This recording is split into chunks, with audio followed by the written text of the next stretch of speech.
Existen momentos o situaciones en que la vida cotidiana parece ser de otro lugar.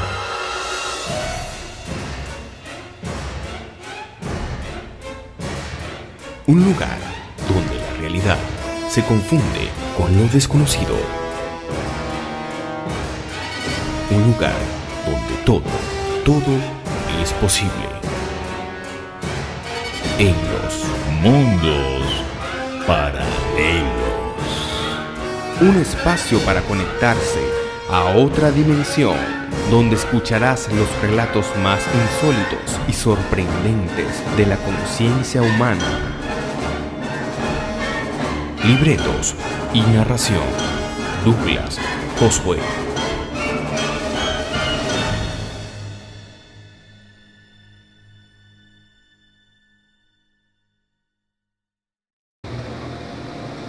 Buenas noches, sean todos bienvenidos a este capítulo. Mi nombre es Douglas Josué. La superstición y las artes mágicas siempre han fascinado a las personas. Aún se siguen consultando el horóscopo. En la Edad Media pasaban también, con la diferencia de que no tenían un final feliz. Vamos a escuchar este relato y luego sacaremos, como siempre, las conclusiones.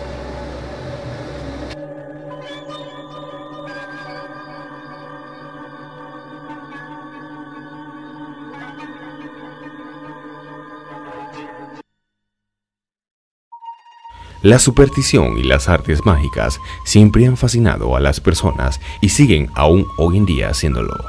Actualmente se sigue consultando el horóscopo o se visitan videntes. Si esto pasa en la actualidad, imagínense lo que pasaba en la Edad Media, con mucho menos adelantos, muchas más supersticiones, una ciencia menos avanzada, menos cultura en la gente. Por aquella época se recurría a los filtros de amor, recetas mágicas y encantamientos y maldiciones. Durante la antigüedad y buena parte de la Edad Media, muy poco tenía la Iglesia en contra de las brujas. Los creyentes debían ser instruidos en la práctica insensata de la magia negra, pero no eran perseguidos ni quemados en hogueras. Básicamente, pensaban que la brujería no era algo realmente grave ni peligroso para la fe cristiana, sino simplemente una ilusión que podía perjudicar al ser humano. Sin embargo, la situación cambiaría, y mucho, y para mal. La brujería se pondría en el punto de la mira de la Inquisición. Como no podía ser de otra manera, al poco de su fundación, el Papa Gregorio IX comenzó a recibir informes de inquisidores que manifestaron que las brujerías o las brujas se habían multiplicado. Por supuesto, no nos debe extrañar esto. Los inquisidores se llevaban una parte de los bienes confiscados de los herejes. Así pues, habían brujas por todas partes. Así empezaría la caza de brujas. Las primeras incursiones contra las brujas fueron en contra de un grupo que se llamaron las luciferianas o luciferianos. A través de increíbles torturas confesaron cualquier cosa que les pidieran. Serían condenados por el Papa, conmovido por las atrocidades de estos herejes y no por las atrocidades de su propia gente cometidas en el nombre de la Iglesia. A partir de Inocencio IV, reino de 1243 a 1254, si bien ya se practicaba, aún fueron más sádicos en sus procedimientos y sin ningún problema en hacer cualquier cosa para conseguir cualquier tipo de declaración. Así las brujas volaban, hacían alquileres, como comían niños. Bajo tortura se puede admitir cualquier hecho. Así, con estas confesiones, el pánico creció entre la población.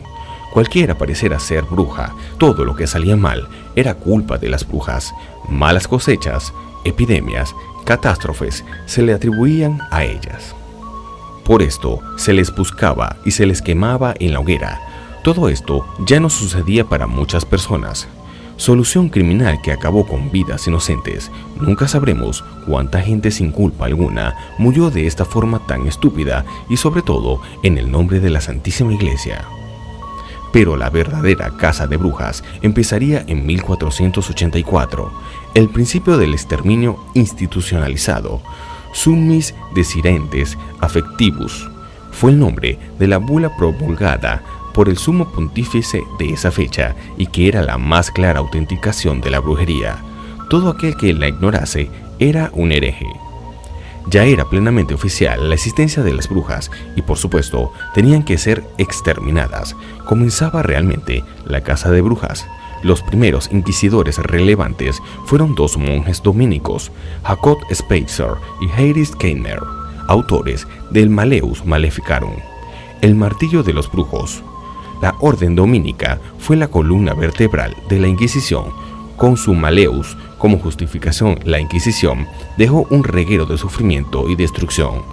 Al estar las brujas poseídas por el demonio, carecían de todo derecho.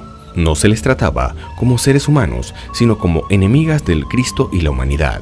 Si todo lo contado no es para avergonzarse de lo que llegó a pasar, el remate final era que la familia de la víctima tenía que pagar todo el coste de la tortura y ejecución. En realidad, no se perseguían a las brujas, sino que se las creó. Bajo la tortura, cualquiera admitiría ser bruja o lo que fuese. ¿Existieron las brujas?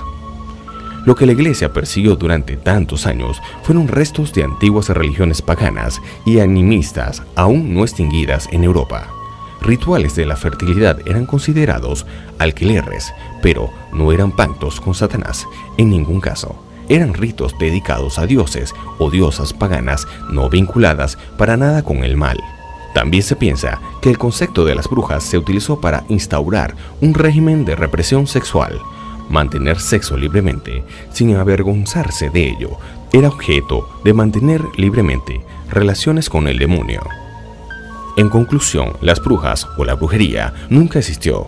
Existieron curanderas que aún conocían viejos ritos paganos, pero en ningún caso eran adoradoras del diablo.